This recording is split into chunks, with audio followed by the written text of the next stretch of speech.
Today, in our discussion of minority groups, we have with us two guests. One is Minister Malcolm X. Shabazz, one of the top leaders of the Nation of Islam, or the so-called black Muslims. And we also have Mr. Herman Blake, one of the teaching assistants in the course.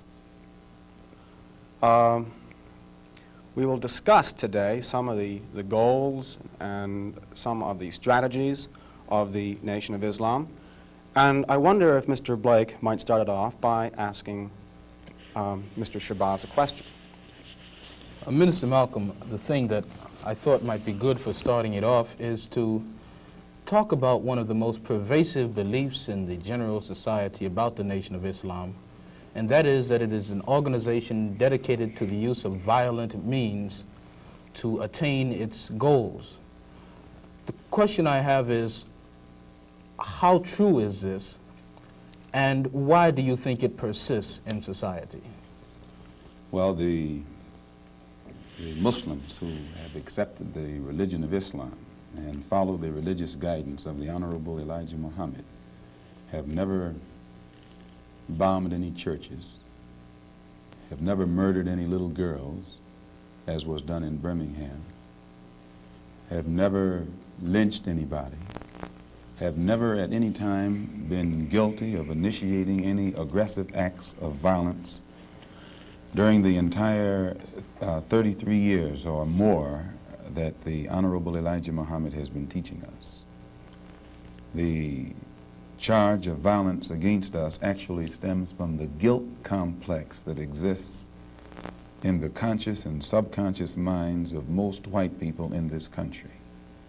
They know that they've been violent in their brutality against Negroes, and they feel that someday the Negro is going to wake up and try and do unto them as they have done do unto the whites as the whites have done unto us. We aren't a violent group. We are taught by the Honorable Elijah Muhammad to obey the law, to respect everyone who respects us.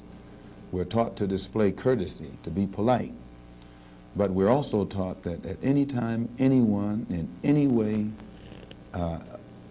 inflicts or seeks to inflict violence upon us, we are within our religious rights to retaliate in self-defense to the maximum degree of our ability. We never initiate any violence upon anyone, but if anyone attacks us, we reserve the right to defend ourselves. So to accuse us of being violent is like accusing a man who is being lynched, who is being hung on a tree, simply because he struggles vigorously against his lyncher. The victim is accused of violence, but the lyncher is never accused of violence. And I only point this out because the various racist groups that are set up in this country by whites and who have actually practiced violence against blacks for 400 years are never associated or identified or made synonymous with the term violence. But whites speak of Muslims almost synonymously with violence. Whenever Muslims are mentioned by them, violence is brought up, but it's not connected with any other group. This is a sort of a propaganda tactic, or what I would call psychological warfare, to in some way make the image of the Muslims in this country be a violent image rather than a religious image. I'd like to ask a question in that regard. What's interesting is that members of the Nation of Islam have not used violence even when black Americans were attacked. How do you account for this? Does this in any way contradict some of the basic premises of your movement? I don't know how you mean. Well, you maintain, for example, that you will not, or that you should not use violence unless you are attacked by the white man. And I think we can note in the last several years, certainly, dozens and dozens and dozens of instances in which Negroes have been attacked, killed in some instances. You mean in these These demonstrations? demonstrations and the bombings, for example, recently in Birmingham where they killed 4 little Negro girls. And what interests me is the fact is that the Nation of Islam has not done anything to retaliate. I think you should be happy. But I'm going the to- important thing is, does your lack of action No. contradict any of your basic principles? I'll explain it. You should be happy that Muslims who follow the Honorable Elijah Muhammad, number one, don't believe in any form of integration, and believe that every mention of the word integration by whites, whether it be from the mouth of Kennedy on down to the mouth of the lowest, raggediest white liberal in the street who is beatnik-like involving himself in these integration efforts, if we believed in it, we would integrate, and we would fight anybody who got in our way or made any effort whatsoever to stop us from integrating. If we really believed that the law of the land, the Supreme Court, and other so-called judicial bodies were for real when they talked about integration, we would integrate. And knowing that the law was on our side, and any effort we made to demonstrate toward integration, why, we would know the law should be on our side, if it's the law of the land. If it is the law of the land, then the demonstrators are within the law, and the discriminators are against the law. But to show you the hypocrisy of the law, when Negroes demonstrate for integration, instead of arresting the discriminators, the law arrests the demonstrators. So this is a foolish move on the part of Negroes. And when you foolishly get yourself involved with an enemy, then whatever comes upon you, that's your business. As Muslims, we believe that separation is the best way and the only sensible way, not integration. And but on the other hand, when we see our people being brutalized by white bigots, white racists, we think that they are foolish to allow themselves to be beaten and brutalized and do nothing whatsoever to protect themselves. They are foolish. They should have the right to defend themselves against any attack made against them by anyone. If a dog is biting a black man, the black man should kill the dog. Whether the dog is a police dog, a hound dog, or any kind of dog. If a dog is sick on a black man, when that black man is doing nothing but trying to take advantage of what the government says is supposed to be his, then that black man should kill that dog, or any two-legged dog who sicks the dog on it. Should other black men help that particular person who was attacked? I think you'll find, sir, that there will come a time when black people wake up and become intellectually independent enough to think for themselves, as other humans are intellectually independent enough to think for themselves. Then the black man will think like a black man, and he will feel for other black people. And this new thinking and feeling will cause black people to stick together. And then at that point, you'll have a situation where when you attack one black man, you are attacking all black men. And this type of black thinking will cause all black people to stick together. And this type of thinking also will bring an end to the brutality inflicted upon black people by white people. And it is the only thing that will bring an end to it.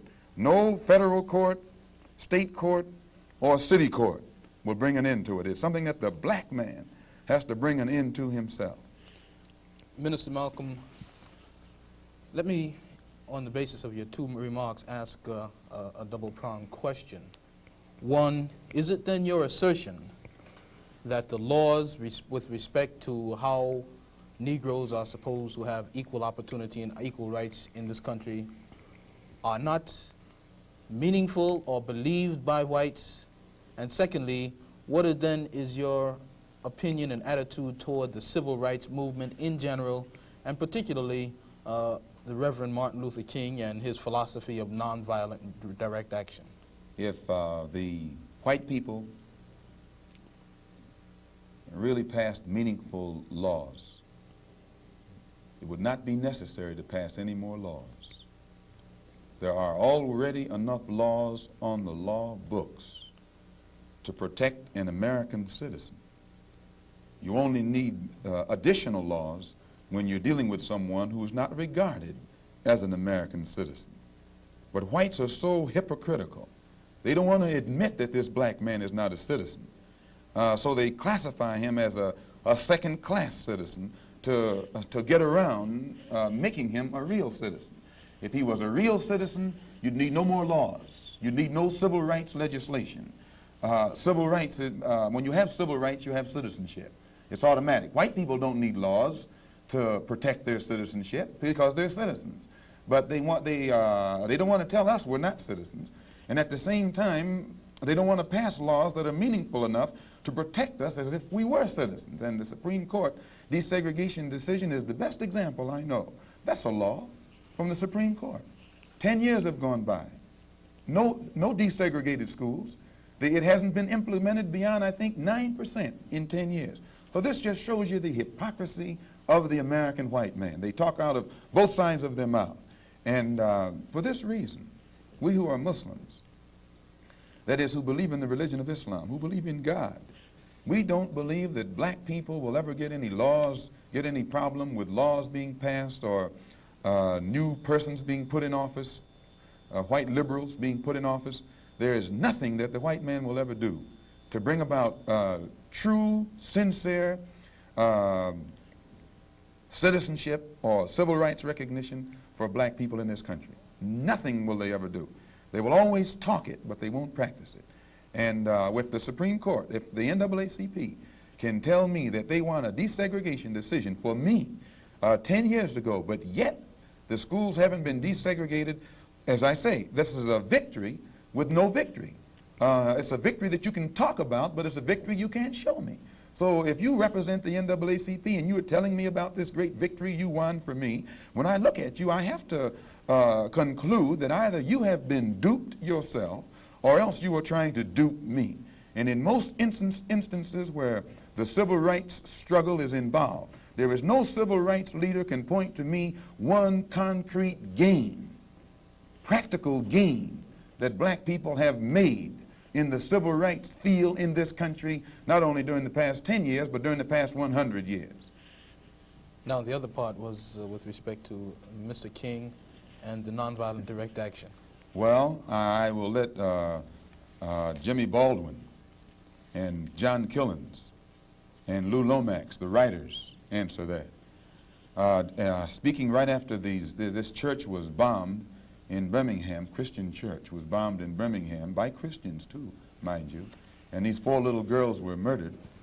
John Killens and James Baldwin and Lomax and the Negro writers and actors had a meeting at the town hall in New York. And Killen pointed out, concerning these murders of these little girls, said the killings had raised doubts about the intelligence of the nonviolence in the civil rights struggle. He went on to declare that he could no longer be asked to love those who persecuted and killed Negroes.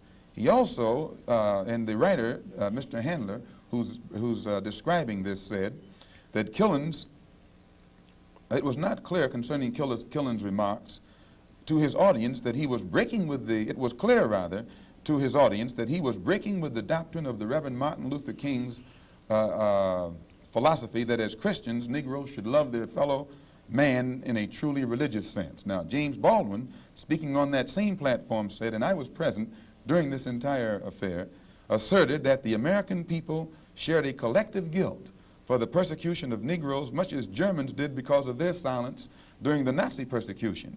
He denounced President Kennedy for what he termed Kennedy's lack of passion in the civil rights struggle. Mr. Baldwin said that there could no longer be a Republican Party for the Negro people as long as it listed a Barry Goldwater, nor a Democratic Party for the Negro people with a Senator Eastland on its roster. He asserted that the federal government acted swiftly and energetically, that unless the federal government acted swiftly and energetically, future slaughter would make Birmingham look like a dress rehearsal. What do I think about King's attitude? King's right-hand man, Wyatt Walker, at King's convention, according to the New York Times on September the 26th, said, quote, "We have been duped," meaning these persons involved in the civil rights struggle, of which King is the symbolic leader.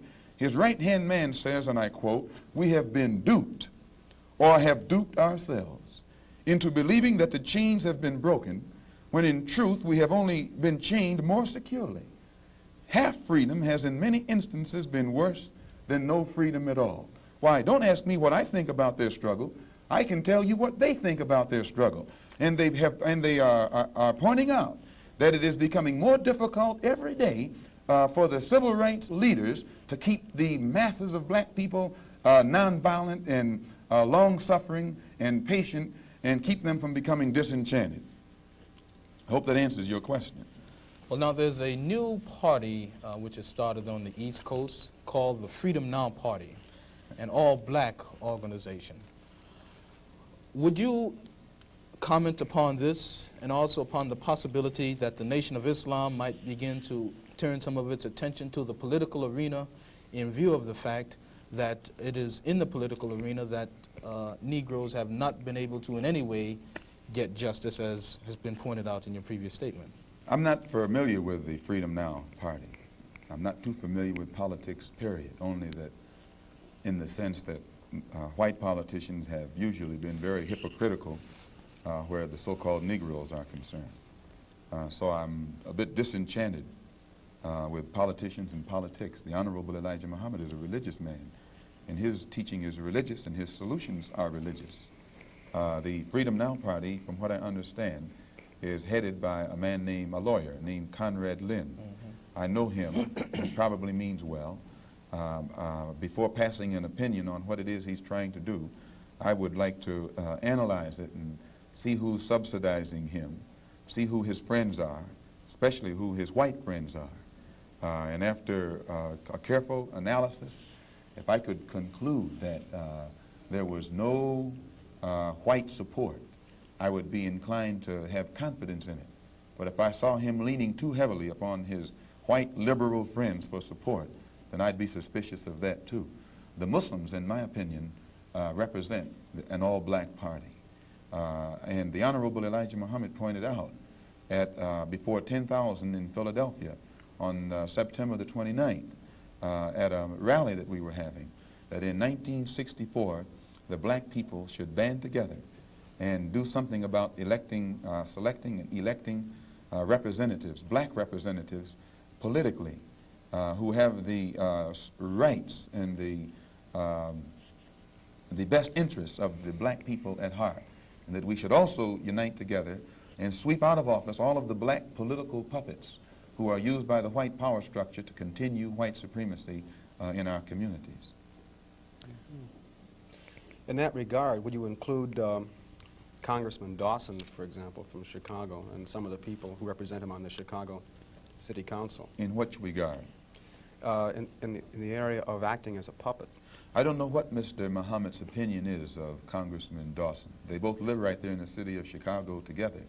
I don't know what his opinion is of Congressman Dawson.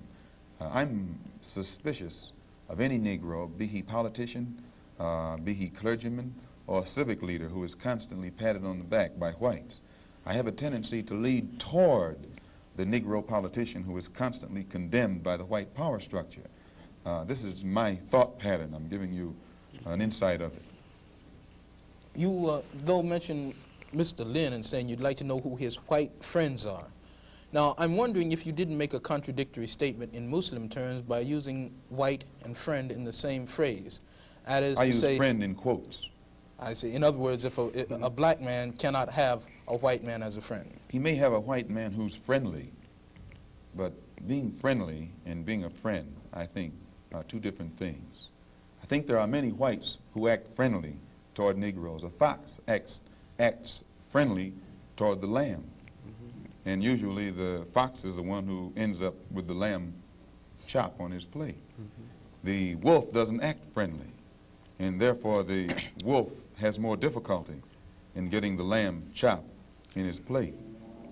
I'd like to point out, though, that... And I say that because it is usually if you study the structure of the Negro community, economically, politically, civically, psychologically, and otherwise, it's controlled by the white liberal, who usually poses as the friend of the Negro, who actually differs from the white conservative in the same way that the fox differs from the wolf. Their appetite is the same. Their motives are the same. It's only their mannerisms and methods that differ. I would agree that no doubt there have been a large number of whites who have posed as liberals and as friends of the Negro and who have time and again betrayed the Negro. On the other hand, I think one could point to a large number of whites who have struggled for civil rights, for equality, and have got little or nothing out of it, other than quite a few bruises. Give me an example. Well, the large number of white students who have gone into the South, for example, working for SNCC and other organizations. Not working for SNCC or other organizations, but working for the white political machines who benefit by the voting efforts of Negroes. Okay. I'll be more specific. I would cite Herbert Hill, for example, as a kind of person who has championed Negro job rights, for example, in New York City and elsewhere. He has fought the political machine. First time I met Herbert Hill personally was when they were picketing to stop the working on the Harlem Hospital in Harlem. Negroes for 10 years had to fight the city to get an annex built on the Harlem Hospital. Because in Harlem, we need a hospital more so than anything else. Our people are sick. Plus, we do a lot of cutting and shooting of each other, though we profess to be nonviolent. And Herbert Hill brought his forces out and stopped the working on that site. This is the first time I ever saw him. Then, when work was brought to a halt on a hospital in Harlem, the same Negroes tried to stop the work at the Downstate Medical Center in Brooklyn, which is predominantly white. They were out there for 3 months during the summer, couldn't stop anything. And I never saw Herbert Hill out there one time. Now, whenever it takes a stoppage of something that's going to affect the white man, you find the white liberal absent. But when it involves something that primarily will affect the best interests of black people and black people only, then that white liberal is present. Herbert Hill is the labor secretary for the NAACP. And if he was interested in black people, he would prepare a black man with the type of knowledge and understanding of the labor troubles involving black people that would enable a black man to sit in the same position as Secretary of Labor or Labor Secretary in the NAACP. I'm suspicious of whites who join Negroes and always have to be in the lead, who always have to be the head, who always have to be at the top in Negro organizations. Those whites who really have the interest of blacks at heart, let them give some advice to some Negroes and stand on the sideline. But don't join the organization and then get at the head of it and pose as a friend of Negroes. Well, I would defend his sincerity and his commitment. And more than that, I would say that just because a person is a Negro or a black American does not mean that he's going to struggle for Negro rights or for jobs for Negroes or anything else. I think that today, you could point to a large number of Negro leaders who have consistently betrayed Negroes in a whole host of areas. They aren't really Negro leaders. These are puppets that have been put in front of the Negro community by white liberals. These are parrots that have been put in front of the Negro community by white liberals. You can't name me a Negro leader who has been betrayed Negroes, who has not been endorsed, sanctioned, subsidized and supported by the white liberals. Minister Malcolm, I'd like to... Well, I could cite one example would be Congressman Dawson, for example, in Chicago. In Chicago, a large number of liberals located in the Hyde Park district have consistently fought Dawson and his betrayals of the Negro, and they've also fought some of the people who represent Dawson on the Chicago City Council. The only Negro I know who is constantly fought, only Negro politician that I know who is constantly fought by white liberals is Adam Clayton Powell. And they call him a racist because he speaks so bluntly on the race issue. But I'm not, as I said, not too familiar with Dawson and his work. Let me return to the Nation of Islam per se, Minister, by raising a question which struck me as a result of reading some of Baldwin's work, namely The Fire Next Time. Baldwin pointed out that in Harlem for many years he had passed the street corners and the soap boxes and heard people speaking from these platforms who were known as black nationalists, and nobody was listening. And he said all of a sudden he realized that people were beginning to listen to the Muslim speakers on the street corners in Harlem. The message essentially was the same, but it was that now many people were listening to what this message was. And you pointed out that the Nation of Islam has been in the picture for about 33 years. What is it, in your judgment, that has caused this tremendous amount of support that the Nation of Islam has garnered in the Negro community in, say, the last 10 years? When you put a seed in the soil, it remains beneath the soil until the season changes. And when the season changes, the seasonal change automatically brings about rather atmospheric conditions, bring about a seasonal change that makes that seed come up or crop grow in its appointed time. And all over this world today, God himself has brought about political changes, a political atmosphere, sociological, social atmosphere, economic atmosphere.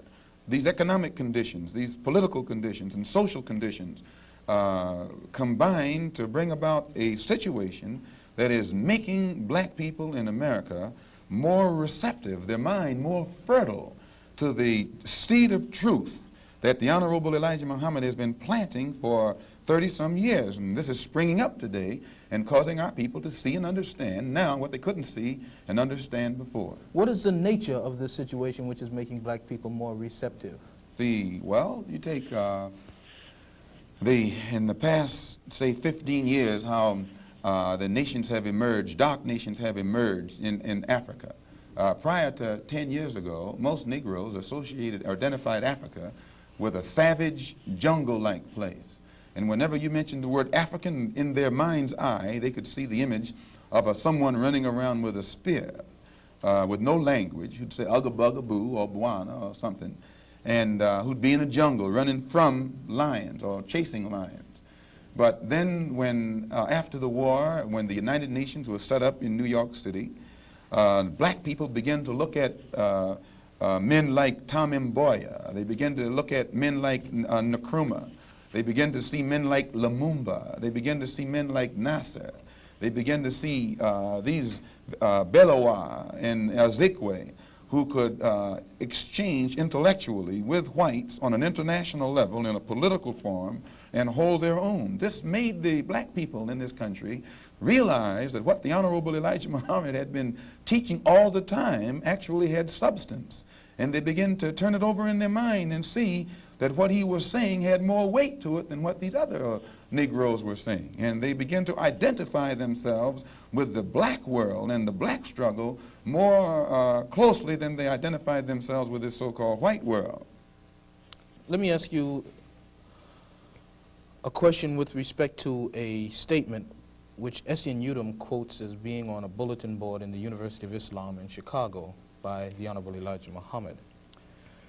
According to Essien, Mr. Muhammad states, "Up, you mighty race. You can accomplish what you willed. Build your future on these foundations: freedom, justice, and equality." What is the definition of freedom, justice, and equality for the black man, and where and when is it to be attained? Well, take equality first. The Honorable Elijah Muhammad doesn't teach us to associate equality with whites. Equality has nothing to do with whites. We don't want to be equal with the white man. He's not the criteria or yardstick by which equality is measured. He's not in a position to tell us we are equal. It's not his right. It's not his to do. Equality, we want equality. We had equality before the white man was created. We had equality before the white man came into existence. And we want equality whether the white man is on this earth or not. Equality means the opportunity to develop all of our dormant potential, all of our dormant capability. And in developing this dormant capability, the right and the ability to stand on this earth on some land of our own and bring about a civilization and a society in which we will be completely independent, complete freedom to take care of the needs, to take care of the wants and the likes and the dislikes of our people, to establish our own nation, our own society, our own heaven, our own future. This is what we mean by freedom, by equality, and justice means as you sow, so shall you reap. If you do wrong, you'll get wrong in return. And if you do right, you'll get right in return. When you're in your own nation, in your own land, you're in a position to get justice. But when you're in another man's country, in another man's land, under another man's flag, and under another man's government, and under another man's court system, you have to look to that other man for justice, and you'll never get it. And Negroes in this country probably are authorities on that. Yeah. To what extent does this formulation approach that expounded by Zionists? They, for example, many Zionists maintain they could never expect justice in the Tsarist courts and the courts found in other countries in Eastern Europe and so on. And they decided that it would be wise to establish a separate state in Israel. And all of the world powers got together, the white world powers, I should say, got together and helped all of these white Jews to establish a separate state in the heart of a dark-skinned people's territory. And if white people can get together and let other whites, help other whites to establish an independent nation right in the midst of dark-skinned people, and then we don't see where white people should be so much against the Honorable Elijah Muhammad's solution, not of setting up an independent dark nation in a white people's property, but he's asking the opportunity to set up an independent nation on our own continent. Let us leave America and go back home among our own people on our own land and set up our own independent society. But all he says is that this government, which made us slaves, should supply the transportation for us to get back home and give us all of the machinery and the tools necessary for us to till the soil and establish our own agricultural system to feed and clothe our people, our own economy, and in some way become an independent people among our own people on our own continent. This is intelligent. And Zionists should never criticize us. You say then that the United States is not the black man's country. Definitely American not. laws No, are no. not black man's laws. No. American laws are not the black man's laws. Well, the laws here in America were made by white people for the benefit of white people. The Constitution was written by whites for the benefit of whites. It was never written for the benefit of blacks. And when you read the Constitution, I think in Article 1, Section 2, or Section 1, Article 1, one of the two, and it's in the Constitution, it says that it classifies black people as 3/5 of a man. 3/5 of a man, subhuman, less than a human being. It relegates us to the level of cattle, hogs, chickens, cows, a commodity that could be bought and sold at the will of the master. No, it was written by whites for the benefit of whites and to the detriment of blacks. And when a black man stands up talking about his constitutional rights, he's out of his mind. Now, Minister Malcolm, in our textbook, which the students have read, supposedly, there is a statement, which is a quotation from Essien and essentially that from Lincoln, to the effect that the Nation of Islam does not have a great deal of support in the Negro community in this country by and large. And a recent national poll of American Negroes found that leaders and rank and file, according to their statistics, supported the Reverend Martin Luther King somewhere over 90%, whereas the support and favorable rating that they gave Minister Muhammad was less than 20%, and somewhere around 45% of them gave an unfavorable rating to Mr. Muhammad. What would your response be in terms of Baldwin's statement that this is a growing thing and the kinds of evidence that we have that there isn't much to it? Well, that statement I just made concerning the Constitution is Article 1, Section 2 in the Constitution, where it classifies us as chattel. Baldwin did point out that Mr. Muhammad has the only grassroots support and is the only one whose whole following operates or functions on a mass vehicle. And I think Baldwin told Dr. Kenneth Clark that Martin Luther King is at the end of his rope. Now, concerning the poll taken by Newsweek magazine, I think you said that this was the leaders who said that, who went with King and against Mr. Muhammad around 90%. I just told you a little while ago, these leaders that they call leaders, this included Lena Horne, this included Dick Gregory, and this included comedians, comics, trumpet players, baseball players. Show me in the white community where a comedian is a white leader. Show me in the white community where a singer is a white leader, or a dancer or a trumpet player is a white leader. These aren't leaders. These are puppets and clowns that have been set up over the white community and over the black community by the white community and have been made celebrities and usually say exactly what they know that the white man wants to hear. And it is an honor, actually, that they endorsed Dr. Martin Luther King and were against the Honorable Elijah Muhammad. That's actually an honor. Now, when you say that they also, in this same Newsweek poll magazine, I think the pollster said that he went into the Negro community and asked about the Muslims. And many Negroes whom he asked said, well, I never heard of the Muslims. Who are they? You know, this is the rank and file we're talking about. Oh, yeah. Now, when they got down to the rank and file, this was the answers that they got. This is equivalent to the situation in Kenya during the Mau Mau uprising, when many frightened whites in Kenya, Africa, would go among the Africans and ask them, what about the Mau Mau? And the African would say, I never heard of them.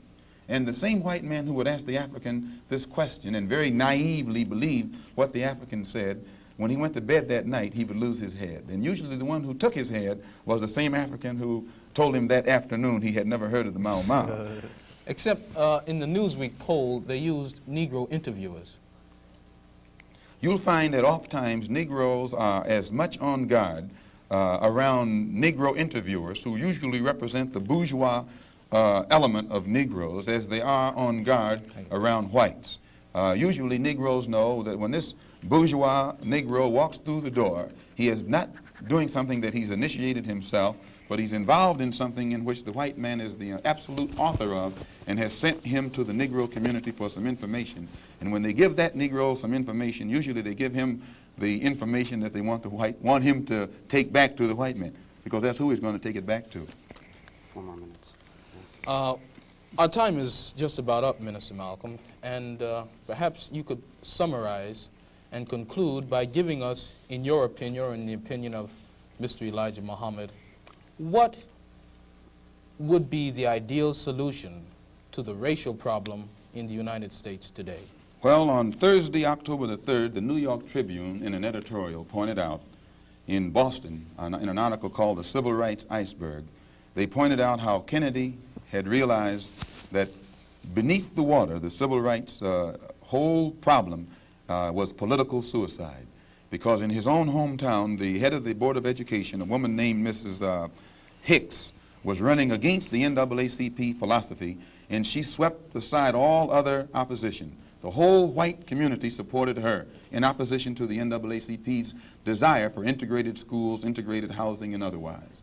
So I say that to say this, that even the Jewish community, which is supposed to be pro-liberal, went against the NAACP. Whites are against integration in practice, but they're for it in principle.